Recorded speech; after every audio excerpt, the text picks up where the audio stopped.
여러분 안녕하십니까? 인간과 리더십을 다루는 김로벨 TV입니다. 오늘의 주제는 강대국의 조건입니다. 그러면 나폴레옹의 로제타 스톤하고 도대체 강대국하고는 무슨 상관이 있느냐? 그거에 대해서 이제 말씀을 드리겠습니다. 로제타 스톤은 여러분 잘 알고 계시죠? 뭐 그렇게 큰 돌이 아닙니다. 높이가 한 1m 14cm고 왼쪽에 여기 보이고 있는 사진이 영국 대형 박물관, 사실은 영국 박물관이죠. 영국 박물관에 전시되어 있는 로제타 스톤입니다. 나폴레옹이 이제 이 로제타 스톤을 발견했는데 어떻게 전시는 영국 박물관에 돼 있는가? 그것도 재밌는 얘기죠. 그 다음에 이제 오른쪽에 있는 게 광개토 대왕비입니다. 만주 길림성 집안에 있죠. 요 두 사례를 보면은 제가 말씀드리고자 하는 강대국의 조건이 무슨 뜻인지 이해가 가실 겁니다. 과연 대한민국은 강대국이 될 수 있을까? 잘 살기만 하고 GDP만 높고 국방력만 강하면은 강대국이 되는 것인가? 그렇지 않습니다. 강대국에 보이지 않는 조건이 있습니다. 오늘 그거에 대해서 살펴보기로 하겠습니다. 6월달 빅스 지수는 85.6이라고 누누이 말씀드렸고요. 이제 통계가 나오면은, 자료가 나오면은 7월달 빅스 지수를 계산해서 공개해 드리도록 하겠습니다. 로제타 스톤은 1799년 7월에 나폴레옹이 이집트 원정을 갔을 때에 그의 부하인 피에르 프랑스와 부샤르가 발견했습니다. 로제타 마을에서 발견이 돼서 로제타 스톤이란 이름이 붙었습니다. 기원전 196년에 제작된 돌이죠. 12살 난 파라오 프톨레마이오스 5세의 그 즉위를 축하하기 위해서 만든 것으로 나중에 이제 밝혀졌습니다. 프톨레마이오스는 그 알렉산더 대왕이 죽은 후에 그 부하 중에 한 장군이 이집트에 세운 왕조죠. 그러니까 이집트 왕조지만은 실질적인 지배자는 그리스 사람들이었습니다. 그 로제타 스톤에는 고대 이집트 상형 문자, 그리고 뭐 민중 문자, 요거는 자세히 모르겠어요. 그 다음에 이제 헬라어죠. 그리스 문자로 기록되어 있었습니다. 그래서 이것이 나중에 발견되고 보니까 이제 해석을 하면 되지 않습니까? 헬라어로도 돼 있으니까 고대 이집트 상형 문자하고 그리스 문자 이제 해석을 하다 보니까 그것도 쉽진 않아서 오래 걸렸습니다. 결국은 이걸 계기로 해서 고대 이집트 상형 문자를 해석할 수가 있게 됐고, 그래서 고대 이집트 역사에 대해서 좀 더 자세히 알게 됐습니다. 원정을 갔다가 피에르 프랑스와 부샤르가 이걸 발견해서 득템을 한 거죠. 돌덩어리가 하나 있었는데 한 760kg 정도 나가니까 뭐 그렇게 크지도 또 그렇게 작지도 않은 돌이었습니다. 이제 득템을 한 거죠. 그런데 영국과 오스만 터키가 이 프랑스군을 이제 공격하는 거죠. 그래서 나폴레옹은 자기 부하들을 놔두고 이집트를 탈출해서 갑니다. 결국은 1801년에 그 프랑스군이 영국군한테 이제 패퇴하죠. 그래서 항복을 하죠. 그러다 보니까 그 로제타 스톤은 영국게 된 거예요. 그러니까 영국도 그거 보고 야 이거 대단한 거다 해서 그것을 런던으로 운반을 해 갔습니다. 그리고 문자 해득을 이걸 오랜 시간에 걸려서 이제 한 거죠. 그래서 고대 이집트 역사 또는 고대 중동사를 연구하는데 아주 결정적인 그 기여를 한 돌입니다. 이게 강대국하고 무슨 상관이 있느냐? 이걸 발견한 것이 대위급 장교였습니다. 피에르 프랑스와 부샤르인데 그냥 어느 마을에 돌이 놓여져 있는 거예요. 커다란 거. 그럼 웬만한 사람 같으면 어떻겠어요? 이거 이렇게 보고 이거 무슨 돌이야? 그리고 무겁고 그러니까 운반도 안 하고 그냥 놔뒀겠죠. 역시 강대국, 선진국에 대한 의지가 있는 나라의 장교 정도 되면은 그 가치를 알아보는 겁니다. 그러면 광개토 대왕비, 우리가 자랑스럽게 생각하는 광개토 대왕비의 사례도 한번 알아보겠습니다. 이거는 이제 서기 414년에 장수왕이 건립을 했죠. 높이가 6m 39cm, 그 다음에 거기에 한문으로 한자로 1775자가 쓰여 있기 때문에 이걸 잘 해석을 하면은 당시 동북아시아 연구에 굉장히 중요한 자료라고 이제 하겠습니다. 광개토대왕의 아들인 장수왕이 서기 414년에 아버지의 업적을 기리기 위해서 세웠는데 이것의 가치가 확인이 된 거는 1883년입니다. 그러니까 한 1400년 동안 그러니까 1000년 이상을 이 커다란 비석이 만주 벌판에 그냥 놓여져 있었던 거예요. 너무 컸기 때문에 사람들이 그걸 가져다가 어떻게 다른 용도로 쓰지는 못했었겠죠. 그런데 1883년 일본군 대위 사코 가케아키가 이제 그 커다란 돌이 있다라는 얘기를 들었겠죠. 그래서 이제 길림성의 집안, 그러니까 그 압록강 바로 건너편입니다. 거기가 이제 그 고구려의 수도였던 적이 있죠. 거길 가가지고 이 돌을 봤습니다. 그래서 이제 뭐 한자도 좀 알고 그러니까 이렇게 들여다보니까 이게 심상치가 않아서 그 탁본을 떴죠. 그래서 그 탁본을 떠서 육군참모본부에 전달을 했습니다.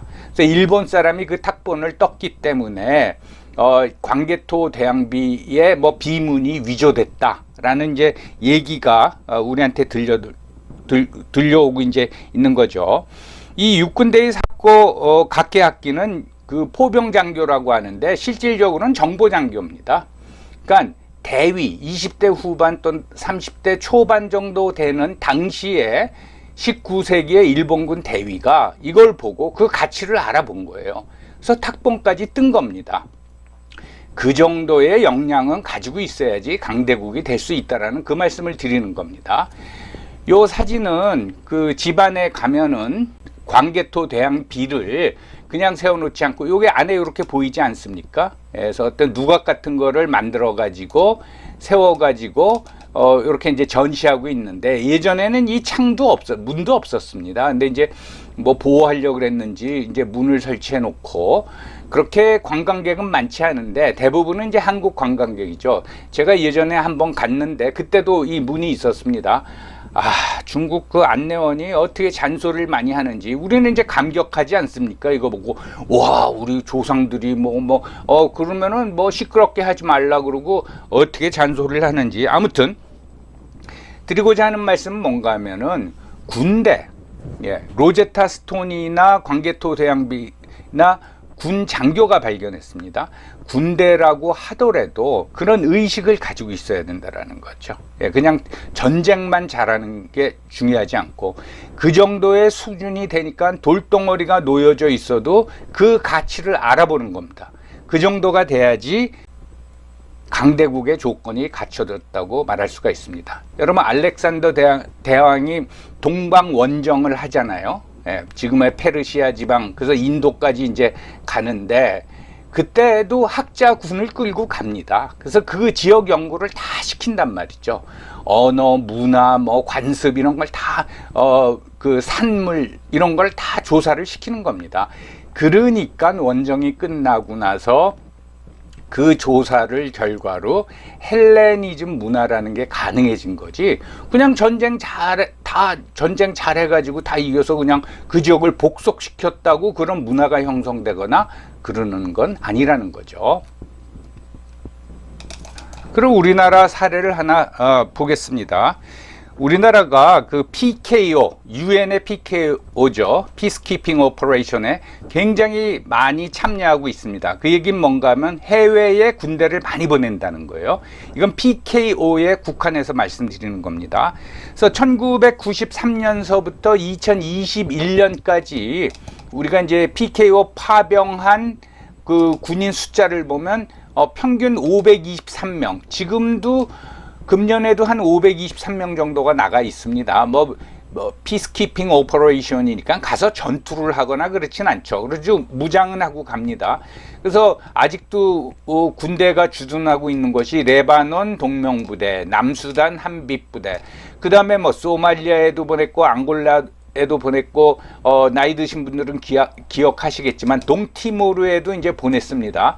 심지어 그 국회의원을 지낸 황진하 의원이라고 있지 않습니까? 그분이 현역으로 있을 적에 2002년에서 2003년 사이프러스에도 PKO가 나가 있거든요. 그 지역 사령관을 역임을 했습니다.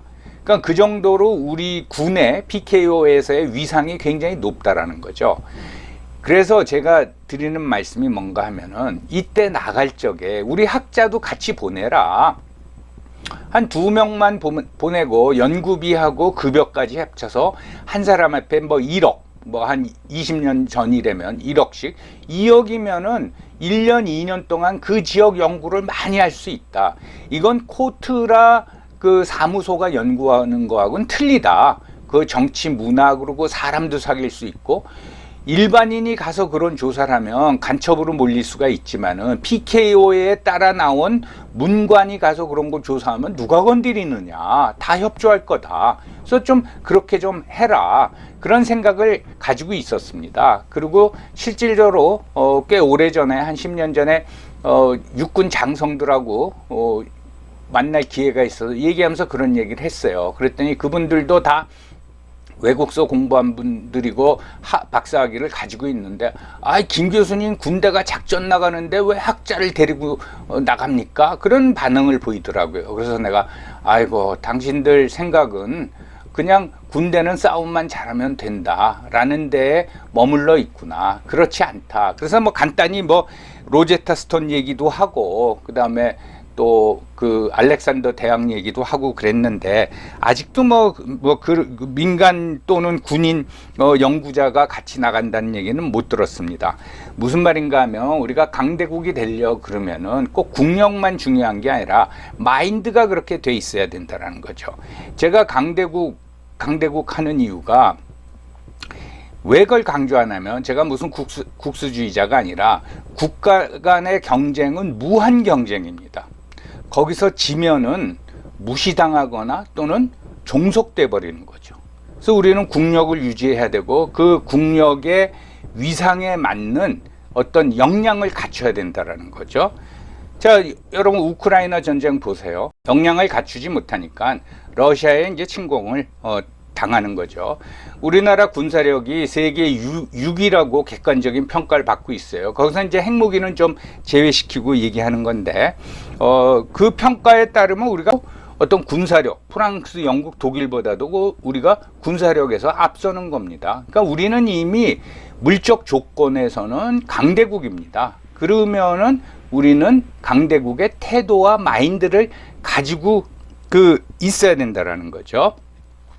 그런 면에서는 인권의식도 마찬가지입니다. 제가 요전에 탈북 어민 강제 북송한 영상을 올렸더니 또 댓글에 뭐 욕을 바가지로 써놓는 사람들도 많이 있고 그러는 건데, 자, 탈북민을 북송시키는 중국은 우리는 무시하잖아요. 저놈들은 인권의식이 없어.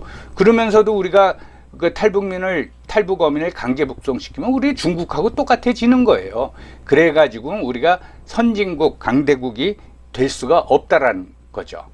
여러분, 잘 살고 물적 토대만 가지고 있다고 그 강대국이 아닙니다.